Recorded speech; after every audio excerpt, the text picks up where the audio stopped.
Hello बच्चों, स्वागत है आपका अपने YouTube channel Jambheshwar school Anupgarh में। बच्चों, आज हम कक्षा 5 विषय हिंदी का मॉडल पेपर हल करेंगे जो RSCERT के द्वारा जारी किया गया है। बच्चों, इसमें समय अवधि आपके 2.5 घंटे रहेगी और पूर्णांक 80 नंबर का है। तो शुरू करते हैं। प्रश्न नंबर 1 है, पन्ना का त्याग। पाठ के अनुसार पन्ना किसकी धाय माँ थी? बच्चों, सही जवाब है उदय सिंह की। प्रश्न नंबर 2, दृढ़ निश्चयी सरदार। पाठ के अनुसार सरदार पटेल का जन्म किस परिवार में हुआ? तो बच्चों, सही जवाब है कृषक परिवार में। प्रश्न नंबर 3 है, जनता द्वारा चुनी गई सरकार को कहा जाता है? तो बच्चों, सही जवाब है लोकतंत्र। प्रश्न नंबर 4 है, सदाचार सफलता का मार्ग है। रेखांकित शब्द का अर्थ बताइए। तो बच्चों, सही जवाब है अच्छा व्यवहार। प्रश्न नंबर 5 है, टूट पड़ना एक मुहावरा है जिसका अर्थ है झपटना। इसी प्रकार चूर चूर होना का अर्थ बताइए। तो बच्चों, सही जवाब है बिखर जाना। अगला प्रश्न है प्रश्न नंबर 6, अपनी वस्तु। पाठ के अनुसार दोनों भाई किसके लिए झगड़ा कर रहे थे? सही जवाब है दोनों भाई जमीन के स्वामित्व के लिए झगड़ा कर रहे थे। प्रश्न नंबर 7 है, वयस्क मताधिकार से आप क्या समझते हैं?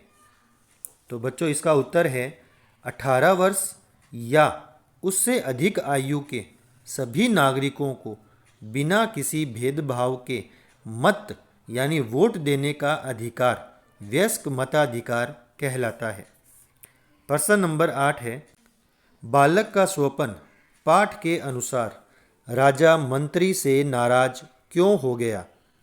तो बच्चों, इसका उत्तर है कि मंत्री द्वारा अपना स्वपन राजा को बताने से इनकार करने के कारण राजा मंत्री से नाराज हो गया। प्रश्न नंबर 9 है, बच्चों यहाँ आपको एक गद्यांश दिया हुआ है जिसे आपने ध्यानपूर्वक पढ़ना है और नीचे दिए गए प्रश्नों के उत्तर इसी गद्यांश में से छांटकर आपने लिखने हैं। अगर आपको यह गद्यांश समझ आ जाता है तो आपके उत्तर आसानी से मिल जाएंगे। तो पहले हम इसके गद्यांश को पढ़ लेते हैं, फिर हम इनके उत्तरों को इस गद्यांश के अंदर ढूंढेंगे। गद्यांश है, सुबह जैसलमेर के करीब पहुँचे तो देखा सूरज की किरणें जैसलमेर दुर्ग के पाषाण कणों को चमका रही है। जैसलमेर पहुँचे, होटल में ठहरे, तैयार होकर घूमने निकले। सबसे पहले किले को देखना तय हुआ। किला त्रिकुट पहाड़ी पर बना हुआ है। इसे त्रिकुटगढ़ नाम से भी जाना जाता है। महारावल राव जैसल ने इसका निर्माण करवाया। हम प्रथम पोल अखेपोल से होते हुए दुर्ग के अंदर पहुँचे। किले की सड़क भी पत्थरों की बनी हुई है। वहाँ हमने रंग महल, मोती महल, जैन मंदिर देखे। लक्ष्मीनाथ जी के दर्शन भी किए। तो बच्चों, यह एक गद्यांश है जिसे हमने ध्यानपूर्वक पढ़ा है। अब कुछ प्रश्न हैं जिनके उत्तर इसी गद्यांश के आधार पर हमें देने हैं। पहला प्रश्न है, सूरज की किरणें किसको चमका रही थी? तो बच्चों, सूरज की किरणें जैसलमेर दुर्ग के पाषाण कणों को चमका रही थी। तो इस क नंबर प्रश्न का आपको जवाब इस पंक्ति में मिल गया है। प्रश्न नंबर 2 है, जैसलमेर किला किस पहाड़ी पर बना हुआ है? तो बच्चों, जैसलमेर का किला त्रिकुट पहाड़ी पर बना है। इसे हम गद्यांश में देखते हैं। यह किला त्रिकुट पहाड़ी पर बना हुआ है। तो बच्चों, इस प्रश्न का जवाब भी हमें इस गद्यांश में मिल चुका है। अगला प्रश्न है, गद्यांश के अनुसार किले का निर्माण किसने करवाया? तो बच्चों, किले का निर्माण महारावल राव जैसल ने करवाया। चलो इसे भी हम गद्यांश में देखते हैं। महारावल राव जैसल ने इसका निर्माण करवाया, यानी किले का निर्माण महारावल राव जैसल ने करवाया था। अगला प्रश्न है, गद्यांश के अनुसार उन्होंने क्या क्या देखा? तो बच्चों, गद्यांश के अनुसार उन्होंने जैसलमेर का दुर्ग, रंग महल, मोती महल, जैन मंदिर, लक्ष्मीनाथ मंदिर देखे थे। चलो इस प्रश्न को भी हम गद्यांश में देखते हैं। यह इसका उत्तर है बच्चों कि यहाँ हमने रंग महल, मोती महल, जैन मंदिर देखे, लक्ष्मीनाथ जी के दर्शन भी किए। तो बच्चों, चारों प्रश्नों के उत्तर हमें गद्यांश के अंदर मिल चुके हैं। देखते हैं अगला प्रश्न। प्रश्न नंबर 10 है, नीति के दोहे पाठ के अनुसार गोविंद से बड़ा किसको बताया गया है? तो बच्चों, गोविंद से बड़ा गुरु को बताया गया है। अगला प्रश्न है 11 नंबर, रिक्त स्थानों की पूर्ति कीजिए।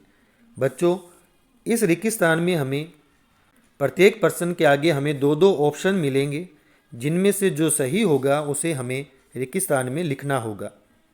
तो देखते हैं पहला प्रश्न, त्योहारों का देश हमारा, हमको इससे प्यार है। कूद समर में आगे आए, जब भी हम ललकारने। और तीसरा है, किताबें कुछ कहना चाहती हैं। प्रश्न नंबर 12 है, निम्नलिखित शब्दों को उनके हिंदी अर्थ से मिलान कीजिए। तो बच्चों, हमें यहाँ दो खंड मिले हैं, जिनमें एक में शब्द लिखा है और एक में अर्थ लिखा है। तो हमें शब्दों को उनके अर्थ के अनुसार मिलाना है, जिसमें पहला है गगन। गगन यानी आकाश। दूसरा है बच्चों धरा। धरा का मतलब होता है धरती। तीसरा है हाथ बंटाना। हाथ बंटाना का मतलब है सहायता करना। चौथा है कड़ियाँ जोड़ना। कड़ियाँ जोड़ने का अर्थ है बच्चों मेल करना। अगला है सरवर। सरवर का मतलब है तालाब। और छठा है बलिहारी। बलिहारी का मतलब है न्योछावर। तो बच्चों, इस प्रकार हमें इन शब्दों को अर्थ के अनुसार आपस में मिलान करना होगा।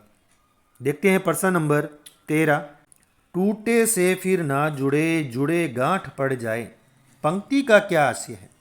तो बच्चों, इसका उत्तर है कि रहीम कहते हैं कि प्रेम एक धागे के समान होता है, जो यदि एक बार टूट जाता है तो फिर वह जुड़ नहीं पाता, और यदि जुड़ भी जाता है तो उसमें गांठ पड़ जाती है। प्रश्न नंबर 14 है, तालाब का पर्यायवाची शब्द है। तो बच्चों, तालाब का पर्यायवाची शब्द होता है सरोवर। प्रश्न नंबर 15 है, निम्नलिखित मुहावरों का वाक्य में प्रयोग कीजिए। तो बच्चों, यहाँ एक मुहावरा दिया है सीना फुलाना, जिसका हमें वाक्य में प्रयोग करना है। तो देखिए इसका वाक्य प्रयोग, पुरस्कार समारोह में अपने नाम की घोषणा सुनते ही युगांक का सीना गर्व से फूल गया। बच्चों, आप यहाँ युगांक याद ना रहे तो आप अपना नाम लिख सकते हैं। दूसरा है पसीना पसीना होना। तो बच्चों, इसे वाक्य में प्रयोग करते हैं कि शिक्षक द्वारा परीक्षा में नकल करते हुए पकड़े जाने पर प्रियांशी पसीना पसीना हो गई। तीसरा है लाल पीला होना। तो बच्चों, इसका वाक्य प्रयोग है कि बच्चों को झगड़ते देखकर पिताजी लाल पीले हो गए। प्रश्न नंबर 16 है, निम्नलिखित विशेषण शब्दों का वाक्यों में प्रयोग कीजिए। तो बच्चों, यहाँ हमें विशेषण शब्द दिए हैं, जिनका हमें वाक्य में प्रयोग करना है। पहला है शुद्ध, यानी हमें शुद्ध भाषा में लिखना चाहिए। तो बच्चों, हमें शुद्ध का वाक्य प्रयोग करना है। दूसरा शब्द है मीठा। इसका वाक्य प्रयोग है राघव मीठा दूध पीता है। और तीसरा है कच्चा, जिसका वाक्य प्रयोग है हमें कच्चा भोजन नहीं करना चाहिए। प्रश्न नंबर 17 है निम्नलिखित शब्दों के विपरीत अर्थ बताने वाले नए शब्द बनाइए। तो बच्चों यहाँ हमें विपरीत अर्थ वाले शब्द लिखने हैं, यानी विलोम शब्द लिखने हैं। पहला है दुख, तो बच्चों दुख का बनता है सुख। दूसरा है जल्दी, जल्दी का विपरीत अर्थ है देरी। सावधान, सावधान का विपरीत अर्थ है असावधान। बच्चों 17 नंबर प्रश्न में दूसरा प्रश्न आया है कि निम्नलिखित शब्दों के लिंग बदलकर नए शब्द बनाइए। तो बच्चों यहाँ हमें दिए गए शब्दों का लिंग परिवर्तन करना है। पहला शब्द है महिला, तो बच्चों महिला का लिंग बदलेंगे तो यह बनेगा पुरुष। दूसरा है दादी, दादी का दादा। और शेर, शेर का लिंग होता है शेरनी। प्रश्न नंबर 18, तो बच्चों यहाँ आपको एक विषय पर कहानी लिखनी है, जिनमें आपको ऑप्शन के अंदर कहानियाँ मिलेगी। आप उनमें से कोई भी एक कहानी जो आपको अध्यापक द्वारा करवाई गई हो, अच्छी लगे, आप कर सकते हैं। यहाँ आपको दिया है चालाक लोमड़ी, ईमानदार लकड़हारा, शेर और चूहा। ये 3 कहानियाँ दी गई है।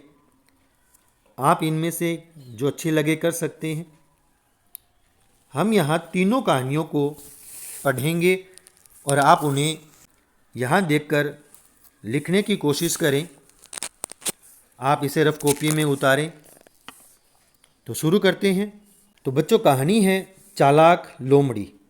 एक जंगल में एक लोमड़ी रहती थी। एक दिन भूख लगने पर वह भोजन की खोज में निकली और एक बाग में पहुंची। बाग में उसने एक पेड़ की डाल पर एक कौवा बैठा देखा। कौवे की चोंच में रोटी का एक टुकड़ा था। वह रोटी का टुकड़ा पाने का उपाय सोचने लगी। वह कौवे से बोली, कौवे भैया, तुम बहुत सुंदर हो, तुम्हारी बोली भी बहुत मीठी है। मैं तुम्हारी मीठी बोली सुनना चाहती हूँ। कृपया मेरे लिए एक गीत गाइए। कौवा लोमड़ी की बातें सुनकर बहुत प्रसन्न हुआ। उसने गीत गाने के लिए जैसे ही अपनी चोंच खोली, उसके मुंह से रोटी का टुकड़ा नीचे गिर गया। लोमड़ी उस रोटी के टुकड़े को लेकर जंगल में भाग गई। बेचारा कौवा देखता ही रह गया। तो बच्चों इस प्रकार से आपने एक कहानी लिखनी है। दूसरी कहानी देखते हैं, ईमानदार लकड़हारा। एक बार एक गरीब लकड़हारा था। वह प्रतिदिन लकड़ी काटने जाता था। एक दिन वह नदी के निकट लकड़ी काट रहा था। अचानक उसकी कुल्हाड़ी नदी में गिर गई। वह रोने लगा और सहायता के लिए चिल्लाया। जल के देवता प्रकट हुआ। वह सोने की एक कुल्हाड़ी लाया। लकड़हारे ने इसे लेने से मना कर दिया। फिर देवता चांदी की एक कुल्हाड़ी लेकर आया। उसने लकड़हारे से उस कुल्हाड़ी को लेने को कहा। उसने उसे भी लेने से मना कर दिया, क्योंकि वह उसकी कुल्हाड़ी नहीं थी। फिर जल देवता उसकी असली कुल्हाड़ी लाया। उसने लकड़हारे से इसे लेने के लिए कहा। उसने इसे ले ली। जल देवता उसकी ईमानदारी पर बहुत खुश हुए। उसने तीनों कुल्हाड़ियाँ उसे दे दी। वह बहुत प्रसन्न हुआ और देवता को धन्यवाद दिया। तो बच्चों यह थी आपकी दूसरी कहानी। देखते हैं तीसरी कहानी, शेर और चूहा। एक शेर पेड़ के नीचे सो रहा था। एक चूहा शेर के शरीर पर खेलने लगा। शेर जाग गया। उसने चूहे को पकड़ लिया। चूहे ने शेर से उसे छोड़ देने की प्रार्थना की। शेर दयालु था। उसने चूहे को छोड़ दिया। चूहे ने मुसीबत में उसकी सहायता करने का वचन दिया। एक दिन शेर शिकारियों के जाल में फंस गया। वह सहायता के लिए दहाड़ा। चूहा वहां आया और उसने अपने पैने दांतों से जाल को काट दिया। शेर आज़ाद हो गया। अब वे अच्छे दोस्त बन गए। तो देखा बच्चों, आपने यहाँ 3 कहानियाँ दी है, तो तीनों में से आपने एक कहानी ही करनी है जो आपको अच्छी लगे। देखते हैं प्रश्न नंबर 19। आप राजकीय प्राथमिक विद्यालय जयपुर के छात्र सूरज हैं। अपने प्रधानाध्यापक जी को भाई की शादी में जाने हेतु 3 दिवस के अवकाश हेतु प्रार्थना पत्र लिखिए। तो बच्चों, आपने यहाँ अपने भाई के शादी में जाने के लिए अवकाश लेने के लिए प्रार्थना पत्र लिखना है। तो देखते हैं। सेवा में श्रीमान प्रधानाध्यापक महोदय, राजकीय प्राथमिक विद्यालय जयपुर। तो बच्चों, यहाँ पर आपने जो आपके प्रश्न में जगह का नाम, स्कूल का नाम दिया है, आपने वही लिखने हैं। आपने जिस स्कूल में अध्ययन कर रहे हैं उस स्कूल का नाम नहीं लिखना। जैसे यहाँ पर आपको राजकीय प्राथमिक विद्यालय जयपुर दिया हुआ है तो आपने यही लिखना है और आपने अपना नाम सूरज ही लिखना है। चलिए, सेवा में श्रीमान प्रधानाध्यापक महोदय, राजकीय प्राथमिक विद्यालय जयपुर। विषय 3 दिवस के अवकाश हेतु प्रार्थना पत्र। महोदय, सविनय निवेदन है कि मेरे बड़े भाई का विवाह 30 अप्रैल 2025 को होना तय हुआ है। इस कारण से मैं विद्यालय 29 अप्रैल 2025 से 1 मई 2025 तक विद्यालय में आने में असमर्थ हूँ। अतः आपसे निवेदन है कि मुझे उक्त 3 दिवस का अवकाश देने की कृपा करें। धन्यवाद। आपका आज्ञाकारी शिष्य। नाम सूरज, कक्षा 5। और आपने यहाँ दिनांक लिखनी है। प्रश्न नंबर 20 है, निम्नांकित वर्ग पहेली में वर्णित अक्षरों की सहायता से पूछे गए प्रश्नों के उत्तर दीजिए। बच्चों, यहाँ आपको एक वर्ग के अंदर कुछ अक्षर दिए हैं और इन अक्षरों को आपने देखते हुए नीचे कुछ प्रश्न दिए हैं जिन्हें आपने हल करना है। पहला प्रश्न है, एक त्योहार का नाम बताइए। तो बच्चों, यहाँ आपको एक त्योहार का नाम दिया हुआ है रक्षाबंधन। दूसरा प्रश्न है, जिसके पास अधिक धन हो। तो बच्चों, जिसके पास अधिक धन हो वह होता है धनवान। तो यहाँ आपको धनवान शब्द मिलेगा। प्रश्न नंबर 3 है, आँख का पर्यायवाची शब्द।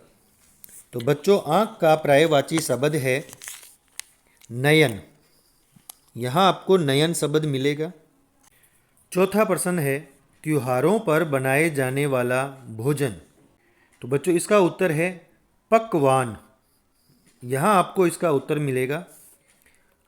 अगला प्रश्न है, पेंसिल से लिखे को मिटाने वाली वस्तु। तो बच्चों, इसका उत्तर है रबड़। यह आपको मिलेगा यहाँ रबड़। अगला प्रश्न है, पालतू पशु का नाम। तो बच्चों, यहाँ पालतू पशु का नाम आपको मिलेगा बकरी। तो बच्चों, इस प्रकार आपने यहाँ वर्ग पहेली के अंदर दिए गए अक्षरों को ढूंढते हुए इन प्रश्नों का जवाब देना है। देखते हैं आगे। प्रश्न नंबर 21, निम्नलिखित में से किसी एक विषय पर निबंध लिखिए। तो बच्चों, यहाँ आपको 4 निबंध दिए गए हैं। वृक्षारोपण अभियान, संतुलित भोजन, दीपों का त्यौहार दीपावली, मेरा प्रिय मित्र। तो बच्चों, हम यहाँ इन चारों ही त्योहारों को याद करेंगे, लिखेंगे, लेकिन हमें परीक्षा के अंदर केवल एक लिखना है जो आपको अच्छी तरह आता हो। आप केवल उसी को ही लिखें। हम यहाँ आपको चारों करवा रहे हैं ताकि इनमें से अगर परीक्षा में कोई आता है तो आप उसे अच्छी तरह याद करके लिख सकें। तो पहला है वृक्षारोपण अभियान। आधुनिक युग विज्ञान का युग है। विज्ञान के आविष्कारों एवं औद्योगिक विकास के कारण पर्यावरण प्रदूषण दिनों दिन बढ़ता जा रहा है। पर्यावरण संरक्षण के लिए वृक्षारोपण का विशेष महत्व है। वृक्ष हमारे जीवन का आधार है। वृक्ष कार्बन डाइऑक्साइड ग्रहण करते हैं और ऑक्सीजन छोड़ते हैं, जो हमारी प्राणवायु है। इसके बिना हमारे जीवन का कोई महत्व नहीं है। सरकार द्वारा पर्यावरण सुरक्षा हेतु वृक्षारोपण अभियान चलाया जा रहा है, जिसके अंतर्गत हमारे विद्यालय में प्रतिवर्ष वृक्षारोपण सप्ताह मनाया जाता है। हमारे विद्यालय के छात्र एवं शिक्षक समूह में अलग अलग स्थानों पर जाकर वृक्षारोपण करते हैं। समय समय पर वहां जाकर उनमें जल देते हैं। इसके अतिरिक्त हमारे विद्यालय के बगीचे में एवं खेल के मैदान में भी प्रत्येक छात्र अपने जन्म दिवस पर एक एक पेड़ लगाते हैं। इसलिए हमारा विद्यालय पर्यावरण की दृष्टि से बहुत अच्छा है। सभी व्यक्तियों को अपने अपने जन्म दिवस पर प्रतिवर्ष एक पेड़ लगाना चाहिए। तो बच्चों, यह था पहला निबंध। देखते हैं दूसरा निबंध। दूसरा निबंध है संतुलित भोजन। मानव को जीवित रहने के लिए भोजन की आवश्यकता होती है। प्राणी जगत बिना भोजन यानी आहार के जीवित नहीं रह सकता है। इसलिए हमें संतुलित भोजन करना चाहिए, क्योंकि संतुलित भोजन में शरीर के विकास, स्वस्थ रहने और रोग मुक्त रहने के लिए आवश्यक ऊर्जा के आवश्यक सभी पोषक तत्व पर्याप्त मात्रा में होते हैं। इसके अतिरिक्त पूर्ण स्वस्थ रहने के लिए संतुलित भोजन आवश्यक ऊर्जा की आवश्यकता को पूर्ण करता है। संतुलित भोजन विटामिन, खनिज और अन्य पोषण संबंधी कमियों से बचाता है और प्रतिरक्षा का निर्माण करता है। बच्चों के लिए संतुलित भोजन हड्डियों को मजबूत करने, मस्तिष्क के विकास में सहायता करने, प्रतिरक्षा को बढ़ाने एवं विकास कार्यों को विनियमित करने में मदद करता है। पौष्टिक आहार से मनुष्य स्वस्थ, सुखी एवं निरोगी रहता है। हम जैसा आहार लेते हैं वैसा ही हमारा मन, मस्तिष्क कार्य करता है। किंतु आधुनिकता की दौड़ में हम जंक फूड, फास्ट फूड के पीछे दौड़ रहे हैं, जो हमारे स्वास्थ्य के लिए अत्यंत हानिकारक है। तीसरा निबंध है दीपों का त्योहार, दीपावली। दीपावली भारत का एक प्रमुख त्योहार है। यह त्योहार कार्तिक मास की अमावस्या के दिन मनाया जाता है। दीपावली से 10-15 दिन पहले घरों की सफाई प्रारंभ हो जाती है।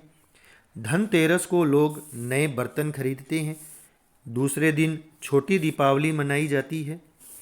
अमावस्या की रात को घरों में दीपक जलाए जाते हैं। लक्ष्मी जी की पूजा की जाती है।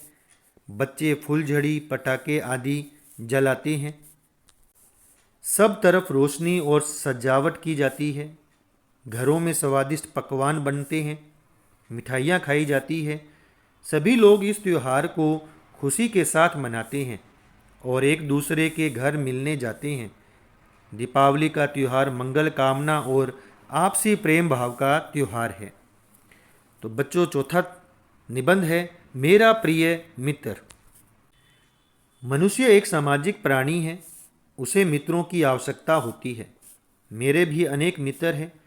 महेश मेरा प्रिय मित्र है। वह बहुत सरल स्वभाव का है। वह अध्यापकों तथा सभी लोगों का आदर करता है। उसमें कोई बुरी आदतें नहीं हैं।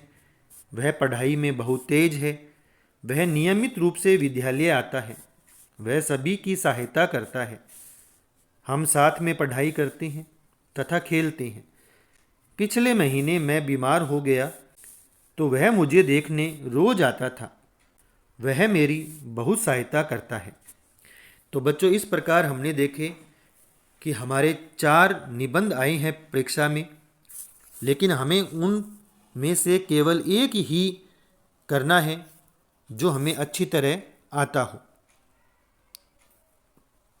देखते हैं प्रश्न नंबर 22। प्रश्न नंबर 22 है, अपने कक्ष की सफाई हेतु आप क्या क्या करेंगे।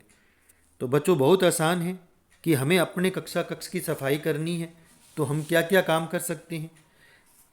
अपने कक्षा कक्ष को स्वच्छ और सुसज्जित रखने के लिए हम कई प्रकार के कार्य करेंगे, जैसे कि हम कक्षा कक्ष की नियमित सफाई करेंगे, कक्षा कक्ष में कागज़ के टुकड़े और अन्य कचरा नहीं फैलाएंगे, दीवारों पर कुछ नहीं लिखेंगे, उन्हें गंदा नहीं करेंगे, मेज कुर्सियों को लाइन से ही रखेंगे, दीवारों पर महापुरुष और पढ़ाई से संबंधित चार्ट लगाएंगे। तो इस प्रकार हम कक्षा कक्ष की सफाई और उसकी सुंदरता को बनाए रख सकते हैं।